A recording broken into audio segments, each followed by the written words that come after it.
All right, y'all, welcome to the show. We have a lot to get into. So in just a second, the Israeli starvation of Gaza is now unlocking new horrors. I have some really, really dire updates to give you. I'm going to give you a warning in advance. This stuff is ugly, man. It's ugly, and it's horrifying what's happening to the people of Gaza. So we'll start with that in just a second. Also, the liberals are going full revolutionary and having a mass awakening right in front of our faces. And to be clear, it's not just the liberals. There's even some neocons who are now starting to sound a bit like Fidel Castro in front of our eyes. So we'll talk about that. We also have a fascism expert issuing a dire warning after he fled America. You're not going to want to miss that segment. Republicans in Missouri are freaking out and berating workers for demanding to have a week of paid sick days. I mean, they're comic book villains. It's that simple. They're comic book villains. Then we'll discuss how prices are about to skyrocket.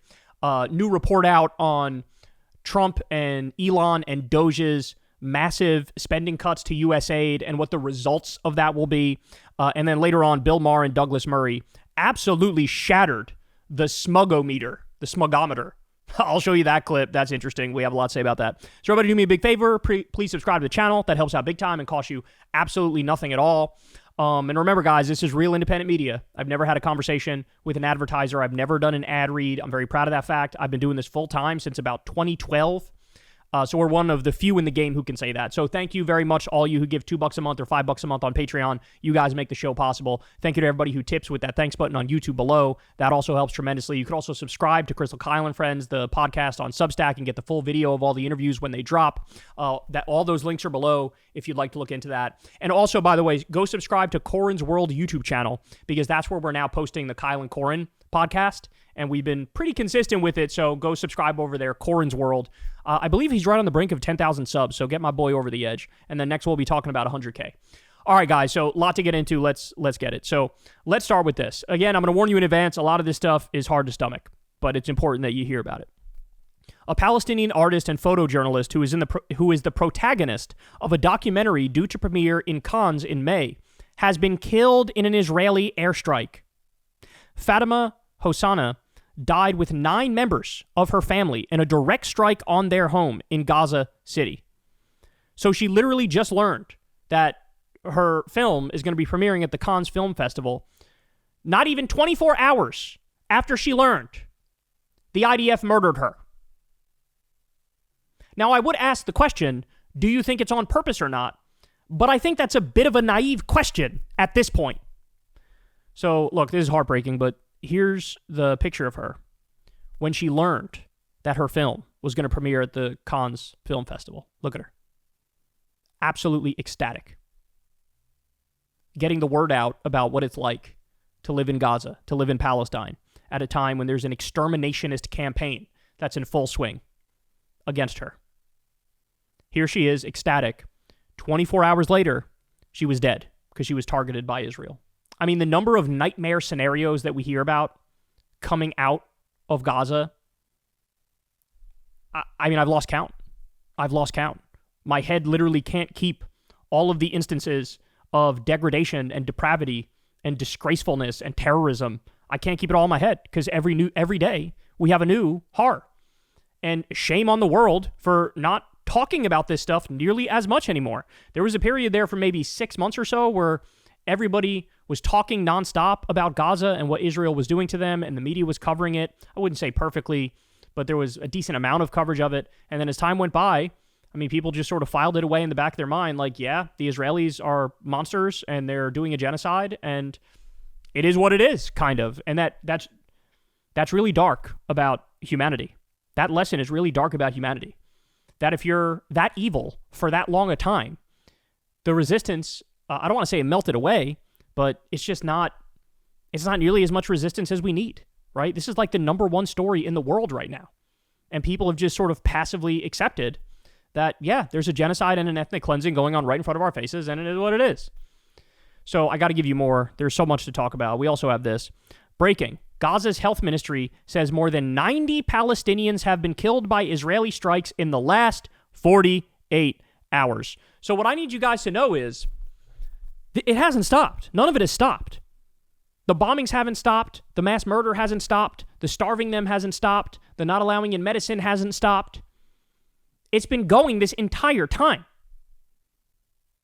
And again, now it's not even really talked about like the horrors are what they are. It's just sort of baked into everybody's understanding of the world, and people just act like we all shouldn't be up in arms about this and doing everything we can to change it immediately. Look at this. So yesterday, or was yesterday 2 days ago? 2 days ago, I guess. It was Easter. Israeli forces assault Christian worshippers in Jerusalem on Holy Saturday. Israel has assaulted Christians making Holy Saturday in Jerusalem and emptied the church of the Holy Sepulchre of Worshippers. I don't know how to pronounce that word, so forgive me if I got it wrong, but Palestinian Christians are being assaulted by the IDF on a holy day. You know, you would think that in a country that's as Christian as this one is, I mean, a very high percentage of Christian, what is it, 70% or so? Maybe it's dropped a little bit, but about 70% of Americans are Christians. And like, I heard fucking nothing about this. Nothing. Nobody's talking about it. It's not on CNN. It's not on MSNBC. No politicians are bringing it up. All right. Again, this is rough to look at. Gaza is starving after 45 days of total Israeli blockade. Famine is no longer a risk. It's becoming a reality. A thread of the unfolding man-made catastrophe and the urgent need for international action. So, I mean, you could see the picture right here, but this is a kid who is starving, who is malnourished. Look at what his legs look like. This is being done on purpose by one of our top allies that we give money to all the time and give weapons to all the time. This is what they're doing. This is what they're doing. By the way, there was a journalist who worked with Ryan Grimm and Jeremy Scahill at DropSite, and he was going through severe malnutrition. And he was, I guess you could say, lucky enough to be able to get out of Gaza. And now he's somewhere else. He's getting the medical care that he needs. But, like, obviously he can't stop thinking about his family who's still in Gaza, still dealing with severe malnutrition. There are now all these horrible pictures. When somebody's dealing with severe malnutrition, even if they're like a kid, your body starts to grow hair all over the place, like on your back. So there's these pictures of like these 6-year-olds, 7-year-olds with hair growing on their back. Why? Because that's the body's like last line of defense. It's last effort to try to give itself, because it's freezing there too, give itself some heat so that you stay warm enough, right? When you're severely malnourished, that's something that apparently happens, that the hair grows in sort of random places. We're now seeing that all over the place. So 45 days of a blockade, and now some people are down to 1 meal a day. Okay, here's what they say. The Israeli blockade on Gaza, this is from Euromed Monitor, by the way, the human rights group. The Israeli blockade on Gaza has now entered its 46th day, the longest continuous restriction on aid since the start of Israel's genocidal campaign 18 months ago. The result, Gaza is on the brink of famine. Euromed Monitor's team in Gaza reports alarming indicators of severe food insecurity. Basic food items like grains, proteins, and fats have nearly vanished. Most food infrastructure has been bombed or seized by the IDF. Families are cutting meals. Some have sold their last possessions just to eat. Many now rely on canned goods or food banks, but Israel has bombed 28 food banks and 37 aid centers, leaving people with nothing. Again, when was the last time you heard about this on CNN? When was the last time you heard about this in the media? The world has largely moved on as the atrocities are hitting their peak. All bakeries in Gaza have shut down. Bread has disappeared. Meat is gone. Fresh, frozen, red, white, vegetables, rare, and unaffordable. What's happening is not a natural disaster. It's deliberate starvation. This is a tactic of war.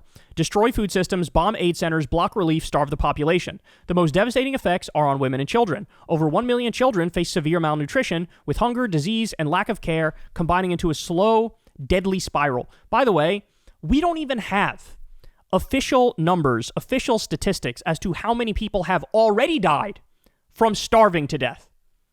But let me tell you this, it's definitely in the thousands. Definitely. Pregnant and breastfeeding women are in danger. Children's growth is stunted. Immunity is collapsing. A generation is being destroyed before our eyes. This isn't just about food. It's about survival as a people. Today, 2.3 million people face daily bombing, starvation, and total aid obstruction. The crisis is reaching a point of no return. The world cannot claim ignorance. Israel's use of starvation as a weapon is a war crime. It is also a method of genocide. The international community, the UN, and state parties to the Fourth Geneva Convention must act urgently to lift the blockade on Gaza and guarantee the safe, consistent delivery of food and medical aid, as the onset of famine is already taking lives and eroding the basic conditions for survival. Immediate action is needed to stop the Israeli policies of slow killing and forced displacement of Palestinians in the Strip. This action must include launching a comprehensive humanitarian response to provide residents not only with food but other essentials such as clean water, temporary shelter, and health care. UN agencies such as the WFP, that would be the World Food Program, the OCHA, the UN Office for Coordination of Humanitarian Affairs, and UNICEF must strengthen their mandates and swiftly scale up interventions by issuing emergency reports, holding press briefings, advocating for humanitarian corridors, and ensuring protection for all civilians trapped in the Gaza Strip by Israel and its allies. This marks the longest uninterrupted restriction on humanitarian aid and essential goods since the beginning of Israel's genocide. And understand something, this is a deliberate policy. The U.S. keeps giving money, the U.S. keeps giving weapons, Netanyahu is doing this, Trump knows this, and he supports it. Because he's openly saying himself, he's talking about it. We're going to own the Gaza Strip. We're going to take the Gaza Strip. We're going to develop it. We're going to make it like Dubai. We want to build casinos and hotels on the beach. And we want to ethnically cleanse it. So they want to empty Gaza of Palestinians and have Israel completely take over the land. That's what they want. And that's what they're trying to bring about. So this is the point. It's not like, oopsie, an unintended consequence of our policy is people are starving or dying. That is the point. To destroy the entire civilian population. This is wild. Ready for this? This was, the source here is the Times of Israel. Let's start down here. IDF oust officer over killing of 15 rescue workers in Gaza's Rafah. At 3:57 a.m., the IDF killed paramedics. At 5:06 a.m., the IDF killed more paramedics. At 5:18 a.m., the IDF killed a UN worker. Conclusion of the IDF investigation, quote, there were no violations of the IDF's code of ethics during the incident. Do you guys understand that they killed a bunch of paramedics, lied about it, killed more paramedics, killed a UN worker, and they bulldozed these people and threw them in a mass grave? That's what happened. And then they go, wait, it's all good. We're going to investigate ourselves. Oh, would you look at that? Turns out there was no violation of the IDF code of ethics during the incident. Well, that is quite a code of ethics you got there, buddy. The code of ethics, I guess, is murder people on purpose. Those are our ethics. But they get away with it because they get away with everything. Because Trump doesn't care. The U.S. doesn't care. And they're cheering on Netanyahu's barbarism and savagery and terrorism and war crimes and genocide and ethnic cleansing on a daily basis. So get this, guys. We just learned. Huge scoop from Ryan Grimm and Sagar Enjeti. A former Israeli Ministry of Defense official is now in charge of U.S. policy on Israel and Iran inside the National Security Council. This as Israel is ramping up pressure on Trump for the U.S. to go to war with Iran. So at the same time, they're trying to go to war with Iran, and they're allowing the genocide and the ethnic cleansing to go into overdrive. At the same time, we learn it's actually not an American who's controlling our foreign policy. It's actually a former Israeli Minister of Defense is in charge of U.S. policy when it comes to Gaza and Iran. People are no longer allowed to get mad when you say, our government is occupied by Israel. You can't get mad about that because it's just a fact. There's no way around it. That when you have AIPAC, when you have the Israel lobby more broadly, when they give millions and millions and millions and millions of dollars every single election cycle, and the politicians gladly accept it, right? What happens is that buys influence. That buys power. That buys policy control. Trump, we know, he took $100 million from Miriam Adelson just this election cycle. He's taken hundreds of millions in his multiple election cycles from including Sheldon Adelson, broader Israel lobby interests. And this is why you have a guy who said, yeah, go ahead, steal more territory. The Golan Heights, even though that's Syrian territory, now it's yours. Take it, Israel, take it. This is why you have a guy who moved the embassy to Jerusalem. This is why you have a guy who did the Abraham Accords, which helped lead to October 7th. Because the whole point of the Abraham Accords was to say, fuck you to the Palestinians, you're never getting a deal, and work around them. It was a snub of the Palestinians. So, what are the results? Well, we know what the results are. They're going to go to war with Iran. They're chomping at the bit to do that. And they're also saying, yeah, finish the job in Gaza. Do whatever you got to do. Kill everybody, starve everybody, give them no medicine, let them freeze to death, let them starve to death. Hopefully the ones that remain alive just get, they're trying to work on, hey, Egypt, can you take them? Jordan, can you take them? Arab countries, shut the fuck up and take more Palestine. This is what they're working on. It's all a stated policy position. We are talking about official policy coming out of the U.S. and Israel, which resembles Nazi policy. and there is no independent American foreign policy, Israel has bought its way into our government to control our foreign policy. Let's talk a little bit about Yemen. The U.S. attacked Ras Isa port in Yemen 4 times while people worked on the port. When rescue workers arrived to the port to respond to the first bombs, the U.S. bombed them again. So now we've been doing this a lot recently. We've been bombing civilian infrastructure and ports in Yemen. This is what Trump has been doing. The death toll rose to 38 in U.S. airstrike on Yemeni port. 38. And when all said and done, I don't know, it's probably going to be higher than that. Now, they're also fighting back, y'all. Yemen's Houthi rebels' air footage, they claim shows the debris of an American MQ-9 Reaper drone. So not only did they shoot down a Reaper drone, they shot down 6 Reaper drones. 6 of them. 6 of them. Now remember, the whole reason Trump is bombing the Houthis is because the Houthis are trying to do a blockade so that ships don't get into Israel. The Houthis say Israel's doing a genocide of the Palestinians. Nobody's doing anything to stop it. We're going to blockade and make sure that goods can't get to Israel. And so then we started bombing them on behalf of Israel. That's what happened. We all know how to get the Houthis to stop. The Houthis have said it. They said, look, if you do a permanent ceasefire, we'll stop. In fact, when we had a temporary ceasefire a while back, they stopped doing it during the ceasefire. They stopped.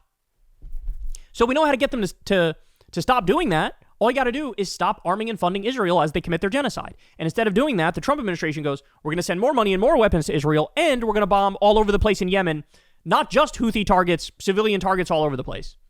Which, by the way, ready for this? The U.S. has spent almost $1 billion bombing Yemen. $1 billion. There was an article recently that talked about how the specific weapons that we used for these particular bombings, we had bombed so many times. It's basically been every day now for months. We've bombed so much that we were running out of those specific bombs that we use to bomb Yemen. That's how much they're bombing. Now, by the way, let me also point out, $1 billion bombing Yemen.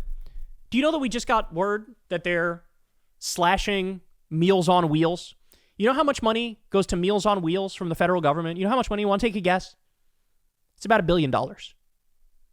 So cut Meals on Wheels, so meals for elderly people who need it, slash that, get rid of that. The government's not going to fund that. Spend $1 billion bombing innocent people in Yemen. There's your government. That's what it's doing. This is grotesque. This is grotesque. This is absurd. And what's happening to the people in Yemen is unconscionable. U.S. policy on this is unconscionable. What's happening in Gaza is unconscionable. This all has to stop. This all has to stop. This all can't continue. I mean, to live through a genocide as clear as this, like we're witnessing in Gaza, I never thought I'd see it where it's this black and white, this clear, this grotesque. But we're here, and it hasn't stopped, and it's only getting worse, and people have stopped talking about it. So you can't do that. You got to speak up. You got to speak up. I mean, they got nobody, right? The Palestinians have nobody. They have the sympathy of all the world's countries that are not the U.S. and Israel, right? Like they support them at the UN, etc. They have strong feelings on it, but nobody's doing anything, right? Nobody's doing anything. And so we have to speak up. It's the right thing to do. The people of Palestine need to know we are not abandoning them. We support them. We see these horrors. We see these atrocities. And ultimately, at the end of the day, what has to happen? The war criminals have to be arrested. You need to sanction Israel. You need to arrest the war criminals. And you need to make sure we force a peace deal on them. At this point, I don't care what their take on the situation is. I don't care. We've seen polls. What is it? Only 3%, 6% of Israeli society says, the IDF has gone too far in this. You got single digit support saying it's gone too far when we've seen streaming a genocide in 4K. Well, then I don't care what you think. Sanction the country, condemn them at the UN, arrest all the war criminals, force a peace deal on them. We can't keep putting these innocent people through this. I've never seen anything this egregious in my life. Hey, y'all, do me a favor and like and subscribe. It helps out big time in the algorithm. Click the bell as well for notifications when videos drop, and watch that video on screen right now. You know you want to.